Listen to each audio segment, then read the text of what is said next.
बिस्मिल्लाहिर्रहमानिर्रहीम। अस्सलाम वालेकुम। मैं हूं शकील कुरेजा। आज सुप्रीम कोर्ट से बिलाखिर वो फैसला आ गया जो इमरान खान साहब से मुताल्लिक है, क्योंकि उन्होंने उसको चैलेंज किया था। सुप्रीम कोर्ट के अंदर इमरान खान साहब हार गए, लेकिन एक्चुअली इमरान खान साहब जीत भी गए हैं। इसके ऊपर तफसील से बात करते हैं। और आज ही अडियाला जेल में इमरान खान साहब ने सहाफ़ियों से गुफ्तगू भी की, और उनकी गुफ्तगू का जो अहवाल है वो भी आपके सामने रखते हैं। तो सबसे पहले आते हैं नैब तरामीम केस का जो फैसला है। अगर इसका बैकग्राउंड में आपको दूँ तो 2022 में जब PTM 1 हुकूमत बनी तो उन्होंने नैब कानून के अंदर तरामीम की, और वो तरामीम जो थी मुतअद्दिद हैं।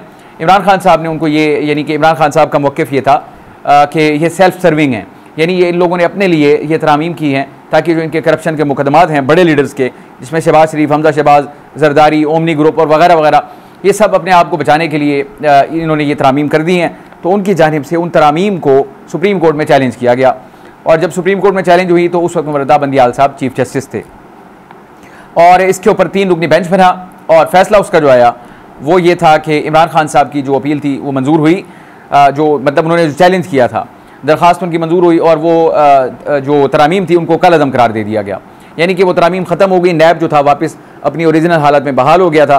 तो इस तरह जो हुकूमत ने तरमीम करके जिन मुकदमात को बंद किया था, यानी कि मैंने आपको नाम बताया, नवाज शरीफ, शहबाज शरीफ, और इसके अलावा हमजा शहबाज, जरदारी साहब, ओमनी ग्रुप वगैरह वगैरह, ये बड़े लोग हैं पॉलिटिकल, और जो दीगर मामला थे, यानी कि उन तरामीम के तनाजुर में वो जो मुकदमात बंद हुए थे वो सुप्रीम कोर्ट का फैसला आने के बाद, यानी कि तरामीम को कलअदम करार देने के बाद दोबारा बहाल हो गए थे। और जब वो फैसला आ गया सुप्रीम कोर्ट का, तो हुकूमत की जानिब से उस फैसले के ख़िलाफ़ इंट्रा कोर्ट अपील दायर कर दी गई सुप्रीम कोर्ट के अंदर। और जो इंट्रा कोर्ट अपील थी उसको यानी जो आज ये फैसला आया है ये उसी का फैसला है। 5 रुकनी बेंच था, और चीफ जस्टिस काजी फाइज ईसा साहब जो हैं उन्होंने इसको हेड किया बेंच को। और आज जो फैसला आया उसमें दिलचस्प बात यह है कि 5-0 से वो फैसला है, और वो फैसला ये है कि इमरान खान साहब जो हैं, क्योंकि इन्होंने चैलेंज की थी, वो ये साबित करने में नाकाम रहे कि ये तरामीम जो हैं वो आइन से मुतसादिम हैं, यानी कि आइन के ख़िलाफ़ हैं। तो ये इमरान खान साहब साबित नहीं कर सके, इसलिए उनकी दरख्वास्त जो है वो मुस्तरद हुई। और जो तरामीम थी जिनको कि पिछले बेंच ने कलअदम करार दे दिया था, इस बेंच ने उन तरामीम को बहाल कर दिया। अब तरामीम की बहाली से वो मुकदमात जो फिर बंद हो गए थे अब वो दोबारा ख़त्म हो गए, यानी कि अब वो दोबारा नवाज शरीफ का हो, हमजा शहबाज का हो, शहबाज शरीफ साहब का हो, जरदारी साहब तो खैर सदारती इम्यूनिटी भी हासिल है। तो बहरहाल इमरान खान साहब सुप्रीम कोर्ट के अंदर तो हार गए हैं, लेकिन एक्चुअली वो जीते भी हैं। जीते क्यों हैं? वो जीते इस वजह से हैं कि 2 इनके अहम केस जो हैं, एक तोशाखाना 2 जो कि इस वक्त चल रहा है, और एक है 190 मिलियन पाउंड। ये दोनों जो मुकदमात हैं अब यानी कि नैब की इस तरमीम के बाद ये मुकदमात ख़त्म हो जाएंगे। वजह उसकी क्या है? वजह यह है कि जो तरामीम की गई उसके मुताबिक यानी कि एक तरमीम यह है कि 50 करोड़ से कम की जो करप्शन होगी वो नैब के दायरा इख्तियार से बाहर होगी। अब अगर तोशाखाना 2 की बात की जाए तो वो 50 करोड़ से कम मालियत का है, इसलिए पाकिस्तान तहरीक इंसाफ के वकला दरख्वास्त दायर कर देंगे कि अब जो इस वक्त कानून है उसके मुताबिक ये जो मुकदमा है वो नैब के एम्बिट में आता ही नहीं है। तो लिहाजा उनका ये मुकदमा तोशाखाना 2 जो है वो ख़त्म हो जाएगा। पहली। दूसरा जो है उनका 190 मिलियन पाउंड, अब जो तरामीम की गई थी उन जो कि अब बहाल हो गई, यानी कि अब वो एग्जिस्ट करती हैं वो तरामीम। अब उन तरामीम के बहाल होने से उनके अंदर एक तरमीम ये भी थी कि विफाकी का भी ना हो या सूबाई का भी ना हो, जो उनके फ़ैसले होंगे वो नैब के दायरा इख्तियार में नहीं आएंगे, यानी कि नैब का उनके ऊपर कोई इख्तियार नहीं होगा मुकदमात बनाने का। अब जो 190 मिलियन पाउंड वाला केस है वो चूँकि कैबिनेट का फ़ैसला था, विफाकी काबीना का इमरान खान साहब की जो थी, तो अब चूँकि नैब जो है वो लॉ अमेंड हो चुका, ये तो अब तरामीम यानी कि ख़त्म होने के बाद उनका मुकदमा बना था। अब चूँकि तरामीम बहाल हो गई हैं तो इमरान खान साहब का ये मुकदमा जो है वो भी ख़त्म हो जाएगा, क्योंकि अब उसका इस्तिस्ना आ गया कि वो नैब के दायरा इख्तियार से निकल गया। तो इसके ऊपर भी पाकिस्तान तहरीक इंसाफ के जो वकला हैं वो दरख्वास्त दायर करेंगे, और ऑब्वियसली फिर उनका 190 मिलियन वाला जो नैब केस है वो भी बंद हो जाएगा। तो इस लिहाज से सुप्रीम कोर्ट के अंदर इमरान खान साहब की दरख्वास्त नामंजूर हुई, मुस्तरद हुई, तो वहाँ पे तो वो हार गए, यानी कि उनको जीत नहीं मिली। लेकिन दूसरी तरफ जो कॉन्सिक्वेंस है फैसले का वो ये है कि इनके 2 जो केसेस हैं जो इस वक्त चल भी रहे हैं, तोशाखाना 2 है और 190 मिलियन पाउंड है, अब ये दोनों केसेस आपको ख़त्म होते हुए नज़र आएंगे। तो ये इमरान खान साहब को जो फ़तह मिली है इस मुकदमे से वो ये है कि इनके जो 2 केस हैं वो ख़त्म हो जाएंगे। आज फिर इन्होंने इमरान खान साहब ने अडियाला जेल के अंदर जो गुफ्तगू की, रोज़ाना ही कमोबेश उनकी बातचीत हमारे सामने आती है, तो आज भी मुतअद्दिद मौज़ूआत के ऊपर उन्होंने बात की और इस इशू के ऊपर भी बात की।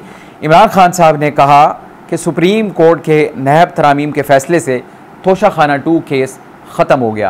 यानी कि इमरान खान साहब को भी इस चीज़ का पता है। उसकी वजह यह है, आपको याद होगा इसी केस में नैब तरामीम वाले में बज़रिया वीडियो लिंक 3 मरतबा इनकी पेशी हुई, तो उस वक्त जस्टिस अतर मिनल्लाह ने भी ये कहा था कि अगर नैब तरामीम जो हैं वो बहाल हो गई तो आपको इससे फ़ायदा होगा। चैलेंज तो इमरान खान साहब ने की हुई थी, तो ये उस वक्त भी बात की थी, लेकिन इमरान खान साहब ने कहा था मैं अपनी ज़ात के लिए कुछ नहीं कर रहा, मैं चाहता हूँ कि इन तरामीम को ख़त्म किया जाए, चाहे उससे मुझे नुकसान ही क्यों ना पहुँचे। यानी कि जो इनके मुकदमात हैं वो ये चाहते थे कि मैं इनको फेस करूँगा, मैं अपना हिसाब दूँगा, तरामीम को ख़त्म करें ताकि बाकियों का भी हिसाब हो सके। अब नवाज़ शरीफ साहब जो हैं उनका जो एक ही केस है, बाकी तो मेरा ख्याल ऑलमोस्ट ख़त्म हो चुके हैं, एक केस है वो है तोशाखाना का। अब वो भी चूँकि 50 करोड़ से नीचे का है वो भी ख़त्म हो जाएगा। शहबाज शरीफ साहब का भी कम बेश बहुत सारे मुकदमात तो ख़त्म हो चुके। अब जो इनके थे मनी लॉन्ड्रिंग वाले मामला वो भी गालिबन 50 करोड़ से नीचे है, मेरा ख्याल है उनको भी यानी कि मुकदमा ख़त्म हो जाएगा। इसी तरह हमजा शहबाज हों और आसिफ जरदारी साहब सदर हैं, उनको सदारती इस्तिस्ना हासिल है। तो मेरा ख्याल है पॉलिटिकल लॉट के जो मज़े हो गए, ये जो मुकदमात हैं उनसे उनकी जान छूट जाएगी। तो इमरान खान साहब ने आज खुद कह दिया उनका, यानी कि इस फैसले के बाद उनके खिलाफ जो तोशाखाना 2 केस है वो ख़त्म हो जाएगा। फिर इसके अलावा उन्होंने हुकूमत को मुबारकबाद दी कि उन्हें NRO 2 जो है वो मुबारक हो।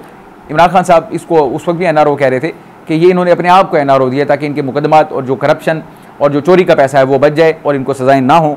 इमरान खान चाहते थे कि ये तरामीम जो हैं वो कलअदम हों ताकि इनको मुकदमात का सामना करना पड़े। अब आते हैं पॉलिटिकल साइड के ऊपर। इमरान खान साहब ने पॉलिटिकल साइड की बातें की, क्यों सवालात होते हैं। तो कल चूँकि DGI-SPR की प्रेस कॉन्फ्रेंस थी, उसके ऊपर उनसे सवाल हुआ तो इमरान खान साहब ने कहा SPR का बयान आया कि वो गैर जानिबदार और गैर सियासी हैं।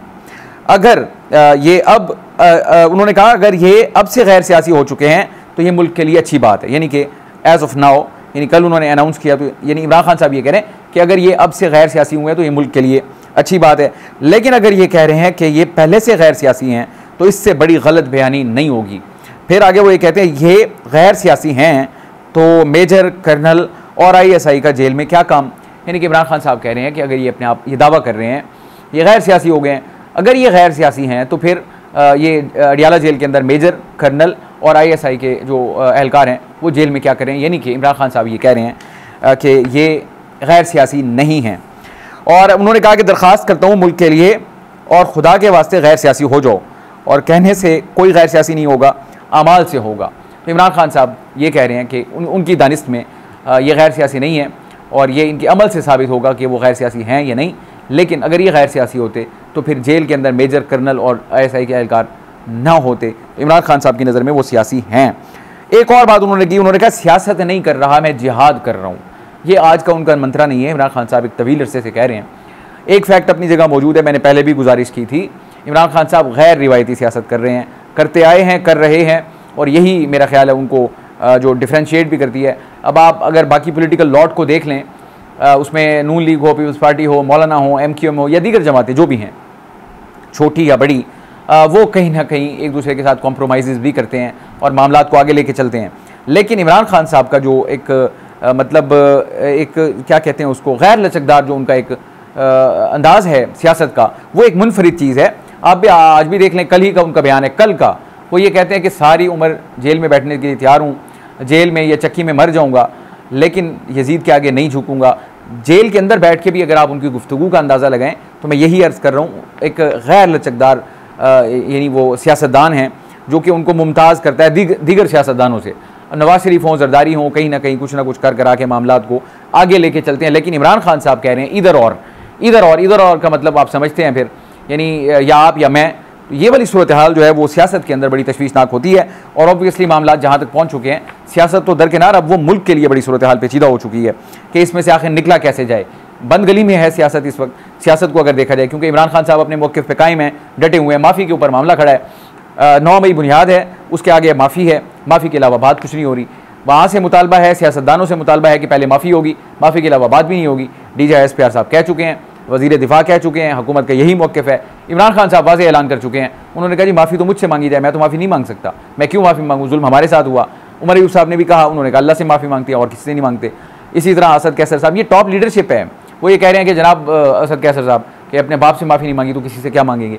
अब हुकूमत और इस्टेब्लिशमेंट का ये मौक़िफ़ है, माफ़ी के बगैर बात नहीं बढ़ेगी।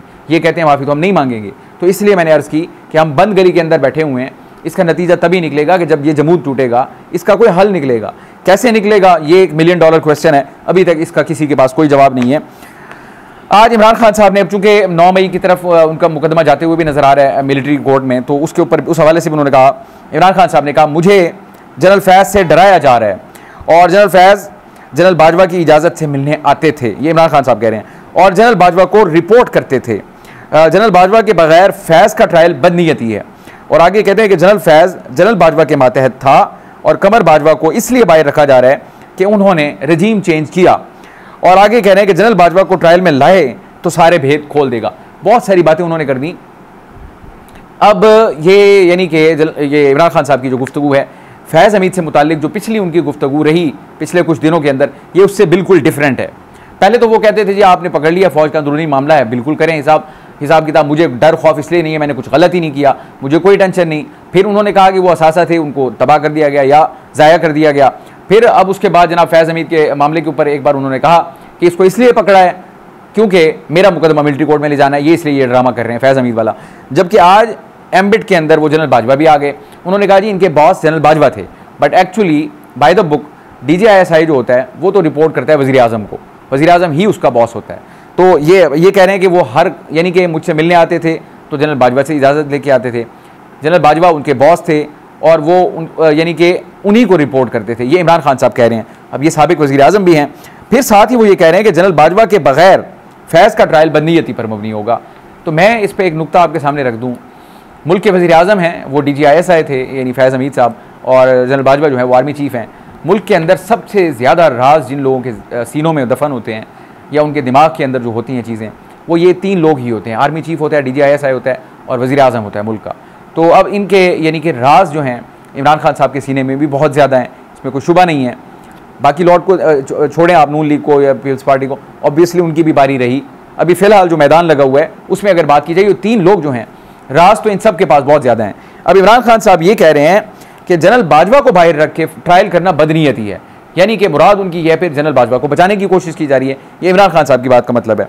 और आगे वो ये कहते हैं कि बाजवा साहब को इसलिए बाहर रखा जा रहा है क्योंकि उन्होंने रजीम चेंज की थी, यानी कि इन रिटर्न फिर उनको, इसका मतलब तो यही है कि इन रिटर्न उनको ये फेवर दी जा रही है क्योंकि उन्होंने एक काम किया था, क्विड प्रो क्वो जो होता है कि इसके बदले फिर आपको ये मिल रहा है, आप वो काम आपने किया लिहाजा यहाँ से आपको इस्तिस्ना है। तो ये इमरान खान साहब मौक़िफ़ है। लेकिन अगर कल को इनको मौका मिला, कोई ऐसी सूरत हाल बनी, तो ये आज का जो बयान है वो एक थॉट प्रोसेस को बता रहा है कि आने वाले टाइम में फिर इमरान खान साहब कुछ कर सकते हैं ऐसा। आखिर में उन्होंने कहा जनरल बाजवा को ट्रायल में लाए तो सारे भेद खोल देगा। तो वो मैंने जो राजों की बात की थी, भेद खोलने वाली, इमरान खान साहब ने ये इशारतन बात की है। राज ऑब्वियसली इनके पास भी बहुत हैं। बहरहाल आने वाले दिनों में देखेंगे सूरत हाल जो है। इसके अलावा एंड पे उन्होंने कहा मैं सियासत नहीं जिहाद कर रहा हूँ और मुल्क छोड़कर नहीं जाऊँगा, जो ऊपर बैठे फैसले कर रहे हैं सबकी प्रॉपर्टियाँ बाहर हैं और मरना हम जैसे लोगों ने है जिनका सब कुछ मुल्क में है, मुल्क तबाही की जानिब बढ़ रहा है। ये तो मैं गुजारिश कर दूँ आपको, ये बदकिस्मती की बात है कि हम यानी खुली आंखों देख रहे हैं सूरत हाल जिस तरफ बढ़ रही है। जो जमूद है, यानी कि मैं पता नहीं कितनी ही वीडियोज़ में ये बात कर चुका हूँ, क्योंकि जमूद टूट नहीं रहा। इसका कॉन्सिक्वेंस क्या होगा, यानी अगर ये जब ये टूटेगा किस तरह ये टूटेगा और हम आगे कैसे बढ़ेंगे, ये बड़ी ही पेचीदा सूरत हाल है। मुल्की हालात, कौम के हालात, यानी गुर्बत जो है वो वैसे ही बहुत ज़्यादा है। मामलात हमारे बड़े पेचीदा हैं। IMF वाले मामलात हों, ISIFC के तहत कुछ नहीं आ रहा। इन सब चीज़ों को मिला के देखें तो एक तशवीशनाक पिक्चर सामने आती है। दुआ करें आप भी, हम भी रोज़ करते हैं, आपसे भी यही इस्तदा है। अल्लाह पाक हमारे मुल्क के लिए, हमारे लिए बेहतरी का सामान पैदा करे ताकि मुल्क और कौम बेहतर अंदाज से आगे चल सकें। आज के लिए इतना ही। आप हमारी वीडियोज़ को लाइक कर सकते हैं, चैनल को ज़रूर सब्सक्राइब करें और अपना फीडबैक कमेंट के ज़रिए आप हमारे साथ शेयर कर सकते हैं। आपसे इंशाल्लाह कल मुलाकात होगी। इजाज़त दीजिए। अल्लाह हाफ़िज़।